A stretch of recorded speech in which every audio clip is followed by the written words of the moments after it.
Hello, welcome to Revenant Reads. I'm Vin, and this is the monthly wrap-up for September of 2023.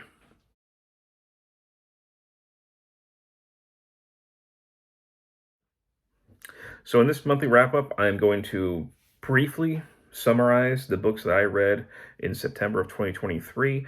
All of these books I have spoken of in more detail in previous videos, most of them being the Fresh Read Kills videos that I do, where I give more in-depth thoughts about the books that I've recently finished reading. So if you're curious about any further thoughts about any of these, you could always go check out those videos. This is going to be a fairly quick summary. So I have got actually three fiction, no, three nonfiction books and two fiction books. So I'm going to try and talk about them in the general order in which I read them.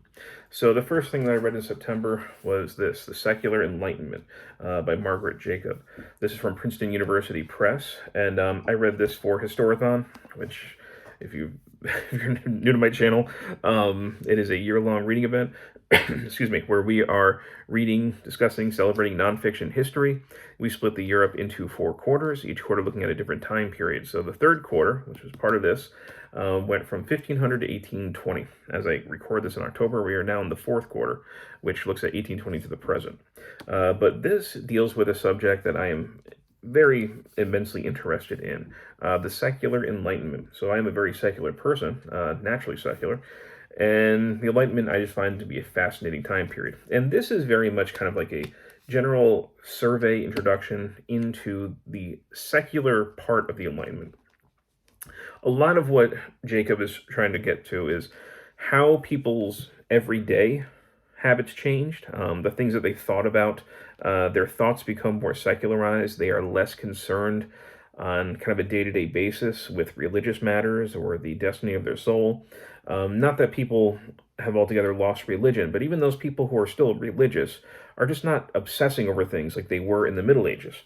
So we have that. We have a really great section, I think, where she looks at some of the lives of average people, and also some of the forbidden books that were out there, especially forbidden by the government of France, that people were trying to get a hold of, that were in many ways blasphemous or questioning of authority, which I loved. And then she goes into different areas, different countries, and how the secular enlightenment was, how it looked in those areas, which is great. I mean, I think I describe this as a book that'll whet your appetite for the subject.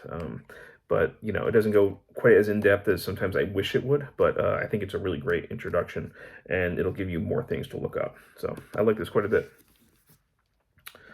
Then I read fiction. I read Wuthering Heights by Emily Brontë. I've got this older edition here. And this was something that I read for the Gothic read-throughs that I've been doing. Every other month or so, I've been reading Gothic works, largely in chronological order. So I'm in the mid-1800s, and this is one that I had not read. I ended up reading this one on my own. I do have kind of a group that I sometimes read things with. I think they had already all read it, possibly. But this was, again, my first time. I read Jane Eyre by Charlotte Brontë, and I really liked that. And this was a surprise to me. I knew that this was not what I had thought it was when I was younger. I knew it was not necessarily any kind of sweeping romance, but I did think it was still essentially a romance, but it's really not. I did not know this was like a multi-generational story that takes place in a fairly small geographic area. I didn't realize how much it had to do with revenge and pettiness and betrayal. That seems to be almost like the main through line, is just pettiness and revenge. It's just a structure and a take that I definitely did not expect when I read this. That being said, I liked it. I liked the writing. I like Gothic things. I like dark things. I really enjoyed that. The character of, as a Catherine Jr., I ended up really liking that character. So I was not wholly prepared with what I got in this, but I did like it overall. And you can read, you can hear my more detailed thoughts on the video that I did about this. But again, I liked it. I have a lot of winners this month, which I'm happy about. I then read Passionate Sage by Joseph Ellis. This is the character and legacy of John Adams. I've read a few of Ellis's things before. This might be my favorite thing so far that I've read from Ellis, and it's one of his earlier works too. But essentially, he looks at John Adams in his retirement days after the presidency, and by using not Jefferson, Adams's own letters and things that people wrote about him, he's trying to get to what kind of person was he? What was important to him? What was his overall kind of political philosophy? How did those things maybe change over the years, over the 20 so years of his retirement? Um, and he does change over time too. And I thought this was great. I really liked it. I thought it was engaging. I loved the use of the primary sources and a lot of the analysis that was happening. Jefferson, I keep saying Jefferson, I apologize. Adams is a really interesting guy. He's so flawed. He's so human. I think we can recognize so many of our own faults in him. We see, I think, a certain greatness in him that gets kind of hampered by his own character flaws.